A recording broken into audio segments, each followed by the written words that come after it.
Good evening, my name is Garrett, and welcome to The Last Call. Tonight's final drink is from the Bardstown Bourbon Company. This is their blend of straight whiskeys finished in a Foursquare rum barrel, coming in at a 53.5% ABV, at least 7 years old.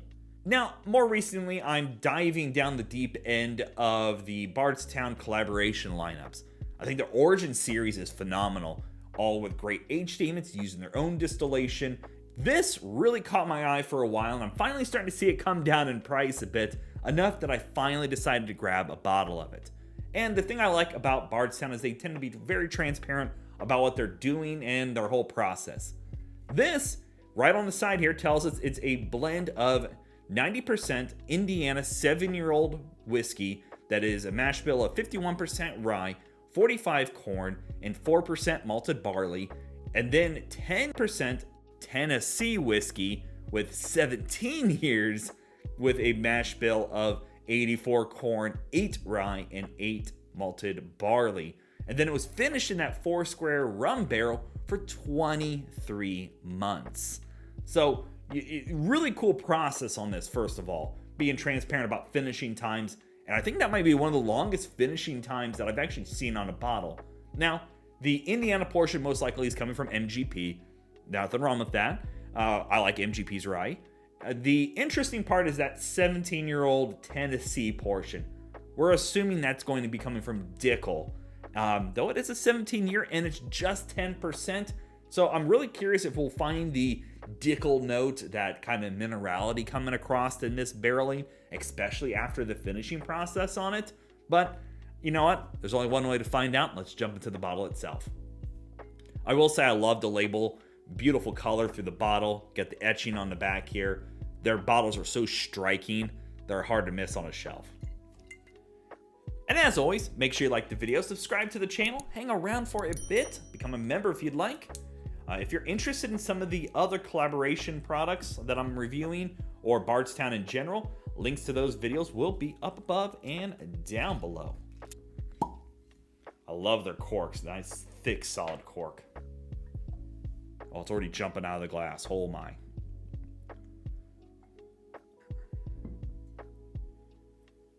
Beautiful dark color. Almost got an orange hue to things. Yeah. Alrighty. Let's jump into the nose. Yeah, man. So I love a good rye whiskey with the rum barrel finishing. It's one of my weakest points, that anytime I see something of a rye in a rum barrel, I usually grab it because I'm a sucker for it. The balance of sweet and spicy that comes across in them normally, they're always a win. Here, you are getting that a little bit. Now, because they're only doing 51% rye, you're not getting that big, bold rye that Indiana is known for. You are getting that bit of herbal, a little bit medicinal spice. The rum barrel really does show up. You're getting a lot of that rum funk going on here. That like molasses and dark, deep brown sugars. And to be honest, at least on the nose, I'm not finding that minerality of the George Dickel in here. But beautifully soft, spicy. You get some nice oaky chariness going on. You're getting a lot of those kind of rum barrel spices going on here, with that bit of cinnamon stick and the clove notes going on. You are getting a bit of the corn note. It's coming across like a buttery sweet corn. No ABV, nothing harsh, no off notes. It's just got a beautiful, rich nose. That spiciness from that little bit of the 51% rye is showing up. But for me, the rum barrel doesn't come across sweet, but more like the rum funk, like a good rum. Kind of got that deeper, richer molasses notes going on. The spices are there. The oaky chariness layers are showing up. I'm digging this nose. There's a little bit of vanilla peeking through here, almost vanilla cream soda. Yeah, like a vanilla cream soda you'd pick up like at a Ren Fair or something homemade. Yeah, I like that. All right, let's go for a taste. Beautiful, nice, well-rounded spiciness. You get that herbal, Bit of medicinal, but the rye spice is what's showing up here. Dances on the palate to a T. Bit of corn sweetness, the charriness on the barrel coming across there. A bit of the wood sugars are showing up. It's rich. Not super heavy-handed sweet. And that's interesting because usually your rum barrels bring across a lot of almost syrupy sweetness, where here you're getting a little more darker, richer, more, I want to use the word more well-aged, like a well-aged rum. And it's coming from Foursquare, which is known to have really good rum.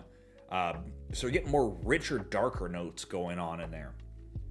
Brown sugars, a little bit of caramel going on. And then here in the finish, you get just a light little bit of spiciness, a little bit of the rye showing up here. And for me, it's leaning closer towards an orange zestiness versus George Dickel minerality. That is a really good sip. Beautiful fruit characteristics showing up here. A lot of orchard sweet fruits. A little bit of apple, a little bit of orange again. Maybe a bit of pear going on in here. That rum barrel that they used really rounded things out. Bringing in across that beautiful spiciness of the rye, but also the deeper, richer complexities of that rum cask. A little pepperiness in here. It's rich, but not overly sweet. Thinking about it, the only whiskey I've had that's had a high finishing in a rum cask is Angel's Envy. And they do 18 months, and it comes across super sweet. Here, the whiskey itself isn't lost. And I give that some credit because it could have instantly gotten lost for that long in a barrel. But they found the perfect time. I was originally like, why didn't I just wait another month? Make it an even 24 months in the barrel. Probably because if they waited that little bit extra month, it maybe went too far sweet in that territory. For me, I got to give that palate credit. It clings just enough, but not so much that it's overstaying its welcome. That is a beautiful sip. That is a great example of rum barrel finishing. All right. What do we grade something like this? That's a good question. SRP on this was like $159, so about $160. I ended up paying about $130 for it, and I felt like I was getting a pretty good deal on it. And of course, a week later, I found it at another store for $120. To be honest, I got to give credit to the process here. You're getting a beautiful blend of 17-year-old whiskey and 7-year-old whiskey, almost another 2 years in a barrel, Foursquare rum barrels to be exact. And it's beautifully done. Great ABV on it, the mouthfeel, the palate, everything chalks up to be a really great bottle. I would give it a solid, I'd say B+ on this one. It would definitely be one that I have no regrets buying. It's enjoyable, but I think a solid B+ for this one just gives across the beautiful palate, the sweet factors of the rum cask, and overall, the transparency that they're doing with this bottling, bringing in just enough of that Tennessee whiskey that it doesn't overtake the whiskey, but just accents even just a little bit more. I would easily recommend you stopping at a bar if you can get a pour of this still, or if you see it on sale for a good price, grab it. It's an enjoyable bottle. So there you have it, folks. Bardstown Bourbon Company blend of straight whiskeys finished in a Foursquare rum barrel. If you have any questions about the bottle itself, let me know down in the comment section below. I will do my best to answer it. And if you have any specific spirits I should go looking for, also let me know down below. Love doing these reviews and sharing with you the experience at home. And as always, may your last drink of the night be the best one.